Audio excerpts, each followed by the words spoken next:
When my husband found out that I couldn't inherit my father's money, he started yelling. "What? You can't get any of his money? If that's the case, I don't want to be with you anymore. I want a divorce right now."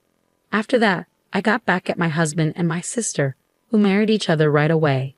My name is Chloe. I'm a 32-year-old office worker, and I've been married to my husband George for 2 years. I met George through a relative, and we got married. My family had some money, but since we were the only daughters, my relatives worried about who would take over. They introduced me to George, saying it would be fine for him to join our family. My husband George didn't officially join our family, but he started living with me at my parents' home. My mother passed away a few years ago, so it was just my father, my husband, and me living in my parents' house. My husband was very kind and treated my father well, so he seemed like a really good person. However, a relative who introduced him to me told me something worrying right before our marriage. I know it's strange for me to say this since I was the one who introduced George to you, but he's kind of obsessed with money, so be careful. I had already married him and was about to have a wedding ceremony, so it was too late to do anything about it.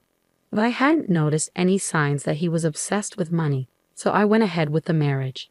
Even after getting married, I kept a close eye on my husband because of what I had heard. But I didn't see any signs of money obsession from him. However, he seemed to be interested in my father's money and would casually ask about it when he was having a drink with my father. My father was open about it, so I didn't worry too much. Another thing my husband was curious about was my younger sister. She is 5 years younger than me, and unlike me, who is calm, she is lively and outgoing with a vibrant social life filled with men. She doesn't look like me, and my husband was surprised when he first saw her. "Your sister has a completely different vibe from you, Chloe, doesn't she?" Seeing my husband fascinated by my beautiful sister, with her striking looks contrasting my plain and boring appearance, gave me mixed feelings. However, the relative who introduced me to George was worried that if I, being modest and plain-looking, couldn't get married, there would be no one to inherit after my family. I thought there was no need to worry because I had a beautiful sister. But later, I understood why that relative was worried. My father was very lenient with my sister, letting her go to college after high school and even to a vocational school after she graduated from college. My sister didn't have a particular goal. She just didn't want to work. On the other hand, my mother was strict with her, insisting she should get a job right after college. But my father overruled my mother and let her go to vocational school. After graduating from vocational school, my sister got a job at a company owned by a friend of my father's. But she quit after just 6 months. I was shocked by her excuse for quitting. I couldn't show my full potential at that company. My mother and I were puzzled by how my sister spoke as if she had already mastered her job after only 6 months. But my father believed her and quickly arranged for her to work at a different company. After a while at the new job, our mother fell ill and had to be hospitalized. While our mother was in the hospital, my sister visited every day, often skipping work. Eventually, she quit that job too, claiming she needed to take care of our mother. However, her idea of caregiving mostly involved being in the same room as our mother, chatting or spending most of her time staring at her smartphone in the waiting room. After our mother passed away, I took on the responsibility of managing her affairs, including picking up her laundry from the hospital and ensuring she had fresh clothes. Meanwhile, my sister wasn't much help. Our mother may have enjoyed having her around to chat with, but as her health declined over a month, she couldn't even hold conversations anymore. Within 2 weeks of her condition worsening, she passed away. Both my father and sister were too shocked to arrange the funeral, so I took charge of that. Thankfully, our relatives pitched in, and we gave our mother a proper farewell. Following our mother's death, my sister moved out of our parents' house and started working part-time. However, her earnings weren't enough to cover her rent and utilities, so our father began footing those bills. It seemed she was spending her money on fun rather than saving. Whenever her part-time income fell short, she turned to our father for financial support. Our mother used to be strict with her, so even when she started working, our father didn't give her an allowance. Now, though, he provides her with whatever she needs. I realized that both my father and sister were content with their financial arrangement, so I didn't see any issue. Even after I got married and moved in with my husband at my parents' place, my father continued giving my sister an allowance. At that time, I didn't notice, But it turns out my sister was also asking my husband for money, and he was giving it to her willingly. He couldn't refuse her and told her to keep it a secret from me, saying, "Don't tell Chloe about this, okay? She might get jealous." My sister lived off this allowance from our father and the money from my husband, doing part-time work when she felt like it. However, this lifestyle couldn't last because our father fell ill and had to be hospitalized. While I juggled visits to the hospital between work and caring for our father, my sister never showed up. Instead, she started calling me and demanding money. "Since I've been getting money from Dad every month, I need you to continue that. The rent and utility bills are all being paid from Dad's account anyway," she said angrily, revealing this information for the first time. I was furious with my sister. Instead of worrying about our hospitalized father, she was only concerned about her own finances. Despite wanting to hang up, I knew my sister was also in a tough spot, so I asked her how much money our father was giving her each month. "How much does Dad give you each month? You really need to find a job soon and start supporting yourself." In a grumpy tone, my sister replied, "Stop nagging me. I was getting $1,000 every month, not including rent." I was taken aback by my sister proudly stating the amount. It made me worry that with such a substantial monthly allowance, she might lose any motivation to work seriously. I assumed our father would recover soon after his hospitalization, so I didn't see it as a major issue to keep supporting my sister financially. However, our father's condition suddenly took a turn for the worse, and I urgently reached out to our relatives. The doctor also informed me of his critical condition, leaving me deeply shocked. I desperately needed support from my husband during this tough time, but he claimed to be busy with work and rarely visited the hospital. When he did come, he'd ask insensitive questions like, "Your father must have a huge inheritance, right? Since you and your sister are the only heirs, you'll split it evenly, won't you?" I was speechless in response to my husband's focus solely on the inheritance. It dawned on me that this was what my relatives meant when they warned me about his obsession with money. I felt a deep sense of disappointment. Even when I called my sister to tell her about our father's critical condition, she only cared about her own financial needs. "Forget about that. Just make sure you keep sending me money every month. I can't survive without it." The call ended abruptly. I was furious at my sister's selfish words, but I also felt uneasy hearing a faint male voice in the background that I recognized all too well. It gave me a sinking feeling. About a month later, our father passed away, but neither my sister nor my husband was present in his final moments. Having gone through my mother's funeral, I understood the weight of organizing such an event. To add to the burden, neither my husband nor my sister offered any help. My sister didn't even attend the funeral.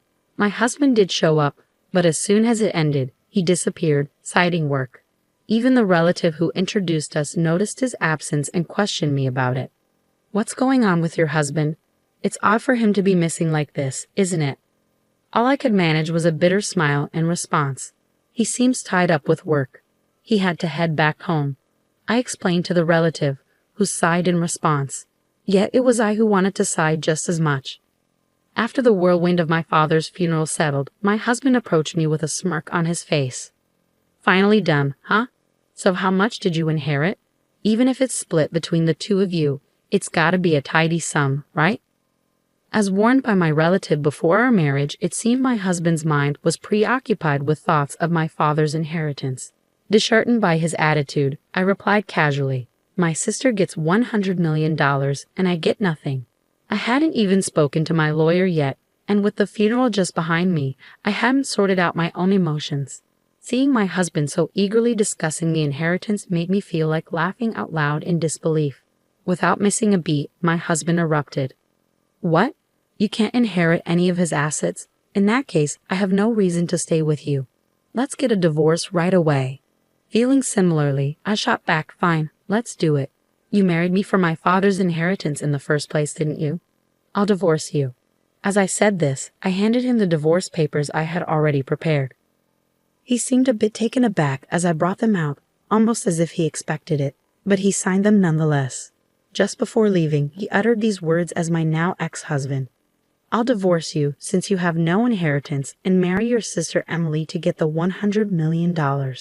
Despite that, I promptly filed the divorce papers, severing ties with my deceitful husband. The next day, it seemed he had already submitted a marriage certificate with my sister. A few days later, I received a call from him. Still believing his delusion, he shouted, "When are we starting the inheritance process? Get Emily her $100 million as soon as possible." I had been expecting his call. I didn't want to be the one reaching out to him, as he had left our home on his own. I responded in a composed, business-like tone. "Let's discuss it at my place this Sunday. I'll be prepared for the proceedings." My ex-husband, believing he was about to cash in on an inheritance, hung up the phone with joy. Little did he know, I eagerly anticipated his reaction when he learned the truth. When the weekend arrived, both he and my sister came to my parents' house, surprised to find a lawyer waiting there. Nevertheless, my ex-husband seemed confident. "Of course you need a lawyer when there's an inheritance involved," he remarked. Then, with a puzzled expression, the lawyer addressed my ex-husband. "Before we discuss the inheritance, there's the matter of property division that your ex-wife has brought against you." The lawyer proceeded to show my ex-husband a series of photos, images capturing him leaving my sister's house on specific dates clearly marked. Addressing him firmly, the lawyer continued, "These photos serve as evidence of your affair prior to the finalization of the divorce. You will need to comply with the terms of the property division settlement." I had overheard my ex-husband discussing the inheritance on the phone with my sister, prompting me to instruct my lawyer to investigate his infidelity. Perhaps thinking I was preoccupied with my father's funeral, my ex-husband and sister had been meeting almost daily at her house, providing ample evidence for my case. Both were taken aback when the conversation shifted from inheritance to their affair. But my ex-husband quickly composed himself and countered, "Property division is nothing compared to the $100 million inheritance. I'll settle it immediately." As the lawyer presented the documents, my ex-husband, still speaking with arrogance, signed them without hesitation. Once confirmed, I calmly informed him, "Enjoy your life with my sister, who gets nothing from inheritance. Since you've signed, I'll ensure the property division is enforced." Upon hearing she inherited nothing, my sister exclaimed, "What? Why do I get nothing? I'm supposed to receive $100 million. My ex-husband also turned red and shouted, "There's no way there's no inheritance. I won't let you take it all." The lawyer intervened calmly, addressing their anger. "Emily is actually the biological child of Chloe's late mother from a previous relationship and was never formally adopted by Chloe's late father. Therefore, Emily, you cannot inherit your father's estate." I also explained to my bewildered sister, "When our parents remarried, Emily, you were about 1 year old. You probably don't remember, but I recall it vividly. I was 6 years old at the time and was thrilled to suddenly have a sister. Never did I imagine that this same sister would end up taking my husband. Our parents, both burdened with young children from previous marriages, aimed to strike a balance between us when they remarried and began parenting together. My mother loved me as her own daughter, and my father cherished you, Emily. Perhaps he spoiled you more because you weren't his biological child, being overly cautious. Despite both of them remarrying with children, my mother, suspected by some relatives of being interested in my father's assets, chose not to officially adopt you.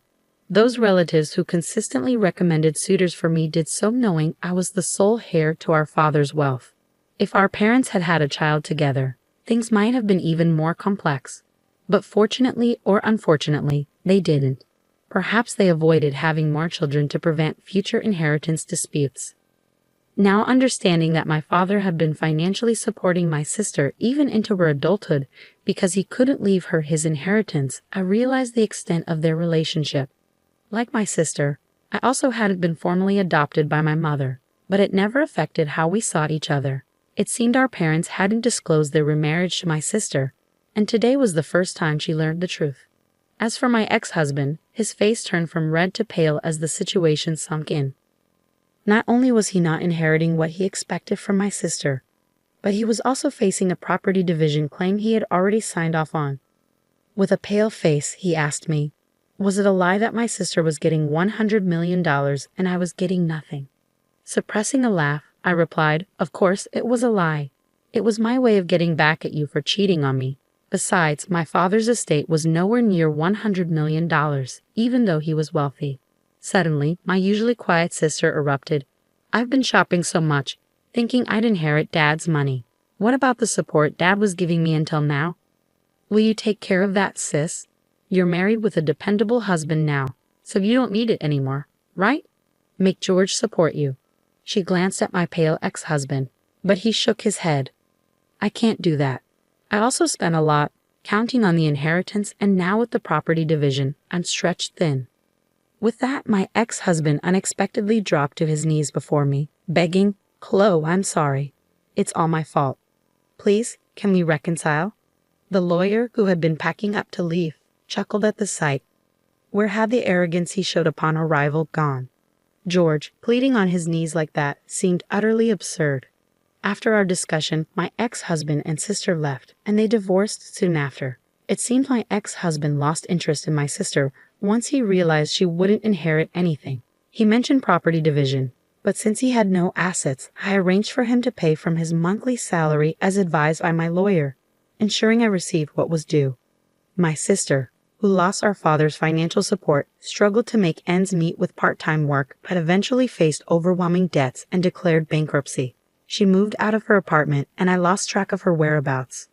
My father's excessive support had made my sister dependent, hindering her ability to work seriously. Subsequently, my relatives began suggesting potential marriage partners for me as I lived alone in my parents' house. But I declined. I wanted to find a partner on my own terms, determined not to repeat the mistake of marrying someone like my ex-husband again.